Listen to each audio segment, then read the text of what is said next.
అందరికీ నమస్తే. పార్టీ మారిన 10 మంది ఎమ్మెల్యేల ఇష్యూ సుప్రీంకోర్టులో తీర్పు రిజర్వ్ అయ్యి కరెక్ట్గా 1 మంత్ అయింది. ఏప్రిల్ 4 ఫైనల్గా ఆ రోజు అన్ని వాదనలు విన్న తర్వాత తీర్పు రిజర్వ్ చేసినారు జస్టిస్ గవాయి గారు, సుప్రీంకోర్టు జస్టిస్. కరెక్ట్గా ఇప్పుడు మే 4 1 మంత్ అయింది. ఇక ఇంకెప్పుడు వస్తుంది, అసలు వస్తుందా రాదా, సుప్రీంకోర్టు ఇష్టం ఉంటుందేమో, కాదు, దానికి ఒక టైం వచ్చింది. ఇప్పుడు ఇంకేమైనా లాస్ట్ ఈ వీక్లో ఈ 10 మంది ఎమ్మెల్యేల భవితవ్యం సుప్రీంకోర్టులో తేలబోతుంది. ఎందుకు అనంటే దానికి కొన్ని కారణాలు కనిపిస్తున్నాయి. అవన్నీ మాట్లాడకన్నా ముందు సబ్స్క్రైబ్ చేసుకుని వాళ్ళు ఎవరైనా ఉంటే కింద ఉన్న సబ్స్క్రైబ్ బటన్ నొక్కండి, సిగ్నల్ టీవీ ఫ్యామిలీ మెంబర్ అవ్వండి. చర్చలో పోతే 10 మంది ఎమ్మెల్యేల ఇష్యూ ఇక్కడ ప్రస్తుతం మనమంతా చల్లగా ఉన్నాం, కానీ 10 మంది ఎమ్మెల్యేలు మాత్రం చాలా టెన్షన్తో ఉన్నారు. సుప్రీంకోర్టు నుంచి ఏ టైంలో ఏ క్షణంలో ఏమొస్తుందో అని. ఎందుకంటే ఆల్రెడీ 1 మంత్ అయింది ఇప్పటికి కరెక్ట్గా తీర్పు రిజర్వ్ అయ్యి. ఇక ఏ క్షణమైనా తీర్పు రావచ్చు, అది ఈరోజా రేపా ఎల్లుండా, కానీ మ్యాక్సిమం 13వ తారీఖు లోపు వస్తుంది. ఈ నెల 13 లోపు, ఆల్రెడీ 4 గంటలు ఇంకా 9 రోజులు టైం ఉంది. ఎందుకు 13 లోపు వస్తుంది అంటే ఈ కేసు మొత్తం విచారించింది జస్టిస్ గవాయి గారు విచారించారు. ఆయనకు చీఫ్ జస్టిస్గా ప్రమోషన్ వచ్చింది. 13వ తేదీన ఆయన ప్రమాణ స్వీకారం చేస్తున్నారు.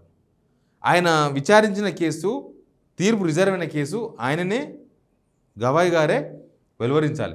మళ్ళీ ఆయన చీఫ్ జస్టిస్ అయిన తర్వాత ఇవ్వలేరు. చీఫ్ జస్టిస్ అయిన తర్వాత ఈ కేసుకు తీర్పును వెలువరచలేరు. కాబట్టి మ్యాక్సిమం ఆయన ప్రమాణ స్వీకారం కన్నా ముందే ఈ ఎమ్మెల్యేల కేసు విషయం క్లారిటీకి వచ్చే అవకాశం కనిపిస్తుంది. సరే, ఏమొస్తుంది ఏంది, మనం రాష్ట్రపతి గడువు చూసిన తర్వాత, గవర్నర్ గడువు చూసిన తర్వాత, ఇక వాళ్ళకే గడువు పెట్టిన తర్వాత సుప్రీంకోర్టు ఇక ఈ స్పీకర్ విషయంలో ఎట్లా ఉంటుంది అనే దాని మీద చాలా చర్చలు చాలా ఉన్నాయి. బహుశా అట్లాంటి తీర్పే రావచ్చు. ఇక్కడ కూడా ఏదైనా గడువు 3 నెలలో 4 నెలల్లో అందులోపై చర్యలు తీసుకోవాలి వాళ్ళ మీద అనే ఒక రావచ్చు బహుశా. కానీ ఎనీవే అది ఏమొస్తుంది అనేది మనకు తెలుస్తుంది. మ్యాక్సిమం 13వ తారీఖు లోపే వస్తుంది. 13వ తారీఖు ఆయన ప్రమాణ స్వీకారం ఉంటుంది కాబట్టి ముందే ఇవ్వచ్చు. ఇప్పటికే కావాల్సినంత టైం కూడా అయిపోయింది, 1 మంత్ టైం కూడా అయిపోయింది. కాబట్టి వాళ్ళు సుప్రీంకోర్టు ఇప్పుడేం చెప్తా అని ఎదురు చూస్తున్నారు కాదు, టెన్షన్తో ఎదురు చూస్తున్నారు. సుప్రీంకోర్టు ఇప్పుడు దొంగతనం జరిగింది, ప్రూవ్ అయింది, కానీ శిక్ష ఎప్పుడు అనేది తేలాల్సి ఉంది. అట్లే ఉంది ప్రస్తుతం పరిస్థితి. కాబట్టి ఆ శిక్ష ఎట్లా ఉంటుంది అనేది స్పీకర్ ద్వారానే ఉంటుంది, నో డౌట్. దానిలో స్పీకర్ ద్వారానే ఉంటుంది. డైరెక్ట్ సుప్రీంకోర్టు ఏం వీళ్ళని డిస్క్వాలిఫై చేయదు. బహుశా మీకు 3 వారాలు టైం ఇస్తాం, చర్యలు తీసుకోండి అని చెప్తారో ఎట్లా ఉంటుందో, గడువు గవర్నర్కు రాష్ట్రపతికి పెట్టినట్లు. కానీ కాంగ్రెస్ మాత్రం ఒక డిసైడ్ అయిందంటే తెలుసా, కాంగ్రెస్లో ఉన్న చర్చ ఇది. వాళ్ళకు కూడా తెలుసు. కాంగ్రెస్ వాళ్ళు రేవంత్ రెడ్డి గారు అసెంబ్లీలో ఒక మాట మాట్లాడి, మీకు అందరు గుర్తుంటుంది, అసలు ఎలక్షన్స్ రావు, అందరూ ధైర్యంగా ఉన్నారని చెప్పిండు. కానీ కాంగ్రెస్లో ఒక చర్చ అయిందంటే 2 ఎలక్షన్స్ అయితే తప్పనిసరి రావాల్సిందే, 2 ఉప ఎన్నికలు రావాల్సిందే. ఇక సుప్రీంకోర్టు చెప్తే మళ్ళీ ఆ బాల్ స్పీకర్ కోర్టులోకి వస్తుంది. కాబట్టి స్పీకర్ మళ్ళీ విచారణ స్టార్ట్ చేస్తాడు. మళ్ళీ ఎట్లా ఉంటుంది ఏం కదా, ఖచ్చితంగా గవాయి గారే నిర్ణయం తీసుకోవాలి దీనిలో. ఎందుకంటే ఆయనే కేసు విచారించారు.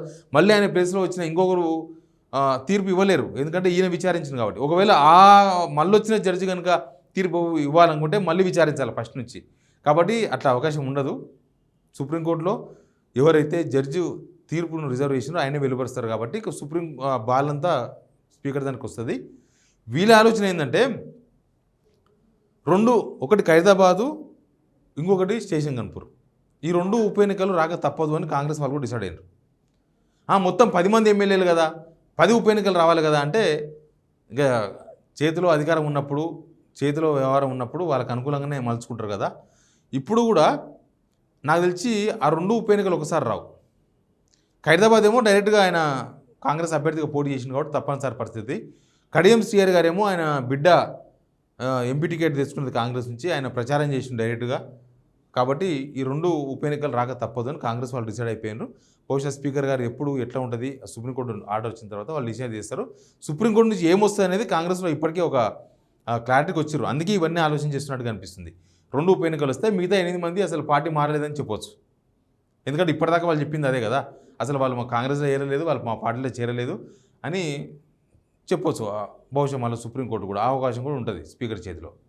ఇక ఈ 2 ఉప ఎన్నికలు వస్తే ఈ 2 కూడా ఒకసారి రాకుండా ఇదొకసారి అదొకసారి పెట్టే ఆలోచన కూడా ఉండొచ్చు వాళ్ళకు. ఎందుకంటే 2 ఒకసారి వస్తే మళ్ళీ కష్టమవుతుంది. మొదలే ఇప్పటిదాకా ఈ గవర్నమెంట్ ఒక్క ఎలక్షన్ కూడా ఫేస్ చేయలేదు. యాక్చువల్గా బీఆర్ఎస్ గవర్నమెంట్ చూసినాం మనం.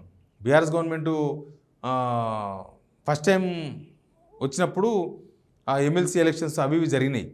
తర్వాత ఈ గవర్నమెంట్ వచ్చిన తర్వాత డైరెక్ట్ ఎలక్షన్ ఏమీ జరగలేదు ఇప్పటివరకు. ఒక ఉప ఎన్నిక రాలే, ఒక సర్పంచ్ ఎలక్షన్ జరగలే.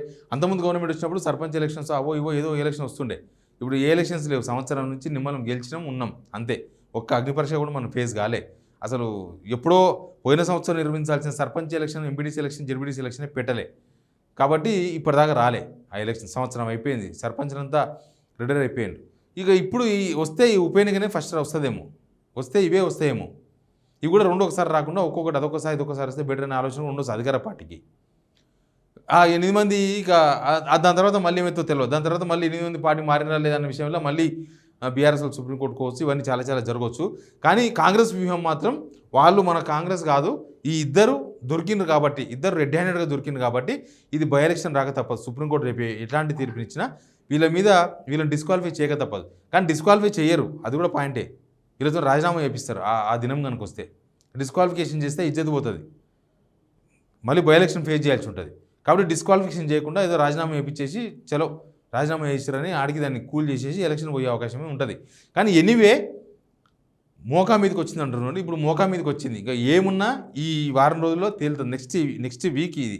ఈ వీక్లో వ్యవహారం ఏంది, ఎవరి వ్యవహారం ఏంది, ఎవరేంది, అసలు ఏం చేయబోతుంది సుప్రీంకోర్టు అని మాత్రం పూర్తి క్లారిటీ వచ్చే అవకాశం కనిపిస్తుంది. అందరూ గుండె దడదడ కొట్టుకుంటుందంట ఎమ్మెల్యేలు. ఎందుకంటే ఎట్లుంటుందో తెలియదు. సుప్రీంకోర్టు తీర్పును ఎవరు ప్రిడిక్ట్ చేయలేం. కాకపోతే ఒక డెడ్లైన్ పెడతారేమో, ఎందుకంటే గవర్నర్కు రాష్ట్రపతికి పెట్టారు కాబట్టి బహుశా అట్లాంటిదే వస్తుందని ఒక అంచనా వాళ్ళే వేసుకుంటున్నారు. వాళ్ళ అడ్వకేట్స్తో మాట్లాడుకుంటున్నారు, న్యాయ నిపుణులతో మాట్లాడుతున్నారు. ఏమైతే అయితే గీతే అంతకు మించి ఏమి కాదు, దాన్ని కూడా మనకు అనుకూలంగా మలుచుకోవచ్చు, దాన్ని కూడా మనకు అనుకూలంగానే చేసుకోవచ్చు పనులు అన్న చర్చ అధికార పార్టీలో ఉంది తప్ప అసలు ఇంకా బై ఎలక్షనే రాదు, అసలు ఎలక్షన్లే జరగవు, ఒక్కటి కూడా జరగదు. అట్లాంటి బయటికి మాట్లాడినంత ఈజీగా లోపల మాత్రం లేదు కాంగ్రెస్లో కూడా. రేవంత్ రెడ్డి అంత ఓపెన్గా బయటికి మాట్లాడినా సభలో లోపల మాత్రం ఈ ఉప ఎన్నిక టెన్షన్ ఉంది వాళ్ళకు కూడా. ఉప ఎన్నిక రాక తప్పదేమో, ఎందుకంటే వీళ్ళే ఫెయిల్ అయినారు. బీఆర్ఎస్ నుంచి ఇంకొక 16 మంది కనుక లాగగలిగితే, గుంజగలిగితే అప్పుడు ఈ ఉప ఎన్నిక అనే మాటనే వచ్చేది కాదు. అప్పుడు 26 మంది చేరేవాళ్ళు, పని అయిపోయేది.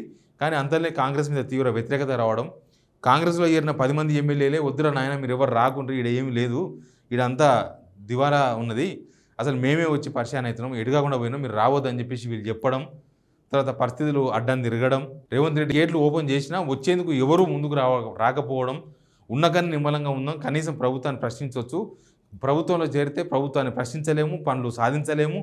ఇక పోయినోళ్ళ ఎక్స్పీరియన్స్ అట్లా ఉన్న తర్వాత అంతే కదా, మనోళ్ళు ఒకరు పోయినాక బాగాలేదంటే మనం అసలే పోము. అట్లాంటి సిచ్యువేషన్లు మిగతా ఎమ్మెల్యేలు అయితే మిగిలిపోయినరు. లాస్ట్కి ఇన్ని విచారణ జరిగిన తర్వాత ఒక ఫైనల్ కంక్లూజన్ వచ్చే అవకాశం అయితే చాలా క్లియర్గా కనపడుతుంది. మనం కూడా చూద్దాం, చాలా ఇంట్రెస్ట్గానే ఉంటుంది.